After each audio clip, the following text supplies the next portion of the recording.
My name is Dominique Critelli. I was born April 8th, 1921. I am now 101 years old. Thank you. It was the 95th. They got it wrong. So it was the 95th Infantry Division, and the general of that division was Major General Twaddle. Now that's a name that 70 years is kind of tough to remember, and because I came across many generals, and I remember he had the division a long time before General Patton. Now General Patton came in later, and he led one of his forces to Italy, all over. And he was, I think, one of the bravest and one of the best soldiers that we had. That's General Patton. And I admired him. I really did.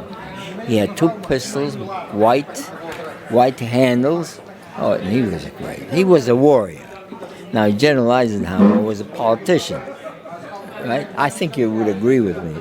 General Eisenhower was a politician. He was not a warrior. He wanted to make peace here, make peace there. But one day, they had I think a dinner between the Russians and General Patton, because we were in the same war at that time, And he came out of there, and he says, "I want to go right to Russia." He says, "I don't want to stay here. We won up to here." He says, "Let's go through," And nobody would agree with that, of course. Politicians. But that's the kind of man this person was. So I would just like to put in those few little lines for him, because he's great.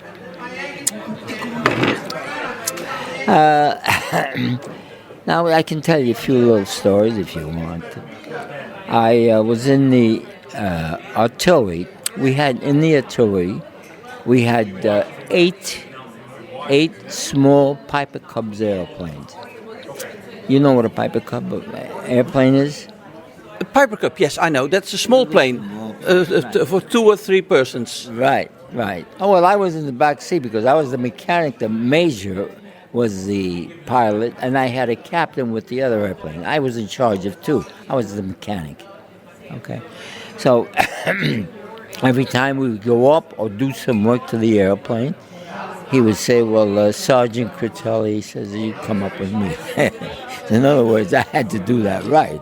And he was sure that I would do it right. So the other mechanics had the same, they used to ask, "Come on, hop in, we'll take a ride." And he used to do that to me. So anyway, one day we get up to, we were on the lookout, I think, and we caught a few Messerschmitts, coming along, but they fly fast, very fast. So, they're jamming all around the place, and we were just flying very slow. So I says, Major, I says, "We better get out of here, because Messerschmitts, boy, when they shoot us down, we're nothing here." So he says, "Well, where am I going to land? Where am I going to land?" Well, I says, "Major," I says, "land any place. There's any place you can find." So he lands the plane in a big field where there were cows. Now, a cow is not a very,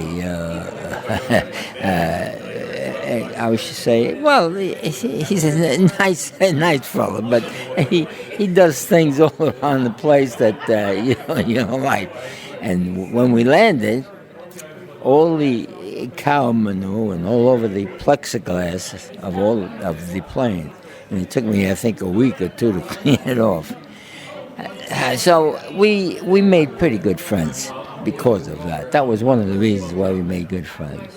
Another time, we were up in the air, and he's flying, and all of a sudden, the propeller started to,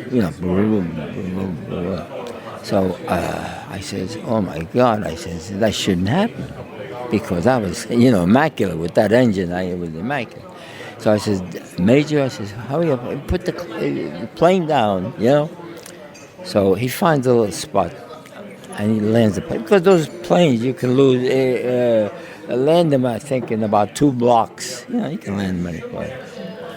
He lands the plane, and we got out, and the plane was going. So I go outside, and I take the cowling off, the cowling around the engine, and I put it down, and I look at the carburetor, and the carburetor had frozen.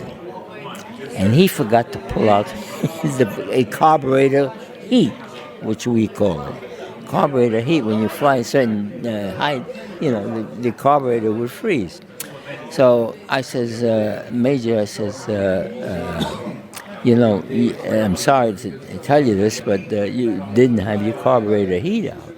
Oh, he says, oh, Sergeant. He says, it can't be, I said, well, come in. I says, we just got out of the airplane. You can see yourself. So he looks, and the carburetor heat was in. So we made pretty good friends then after that. It was nice. So it happened later on. We had the Battle of the Bulge, and those poor guys, they mud up to their knees. They had no bullets. They had nothing to eat. They had nothing, actually. And the Germans had them surrounded, a certain part of them. And we didn't know.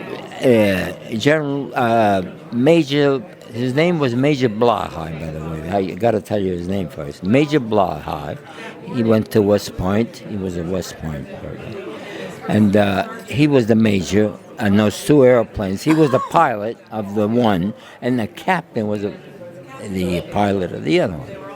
So they got in a huddle, and they said, well, if we don't help those people, because they're surrounded, he says, those Germans are going to go in, and, they would have been gone. Oh, the poor guys didn't have bullets. Yeah. So they decided, between themselves, I had nothing to do with this, just the pilots, because we had 8 planes, 377 artillery, 378 battalion, 379 battalion, and I was in headquarters battery. So we had 8 Yeah, we had 8 airplanes that we use for observation. This has to come in because you got to know what these planes did. These planes would take an area that they could find where the Germans had been and will be for a while, and they would zero in. So the major would talk on the microphone there, and he'd say, 400 feet right, 200 feet left. When the cannon would fire these shots, they would zero in just where these Germans would be or have been, because they were used to going there back and forth. So anyway, my buddies in 377, 378, and 379, and headquarters batteries, 8 airplanes, and we made 114 going back and forth. We had the planes full. I was sitting in a 610 radio, and the 610 radio had bullet holes in there, and I was sitting on top of it. But we couldn't get, as much as we could get on there. And these guys were so happy to get, whatever we threw out. C rations, K rations, and we threw them out. And every once in a while we put a bottle, of whatever we had. And the smokes, they loved to smoke at that time, They sometimes they might have liked to smoke better than receiving bullets, but they were waving and waving, and we waved to them, and kept throwing this stuff out because I had to get rid of it every time we went over there. I mean, we were only a little while because we were afraid that somebody was going to shoot us down. So we kept throwing this provisions. Now, I made 14 trips in the back seat, plane loaded, 14 trips. And I got an air medal for that. I will thank you very much for this interview and wish you a long and healthy and a good life. Oh, thank you very much. Thank you, sir. And, I'm happy to tell you this because this actually happened. And I want some people to know this because they did such a good job and I did my part. Sure. What's the secret to get 100 years or more? Oh, that's a hard one. That's my daughter. Miss Nancy, what's the secret to get 101? Keep working every day.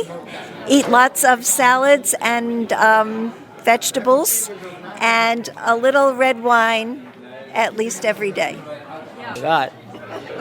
She forgot to tell you the main ingredient. I'll tell you this in Italian, okay? Cicoria. No. Dandelion green salad.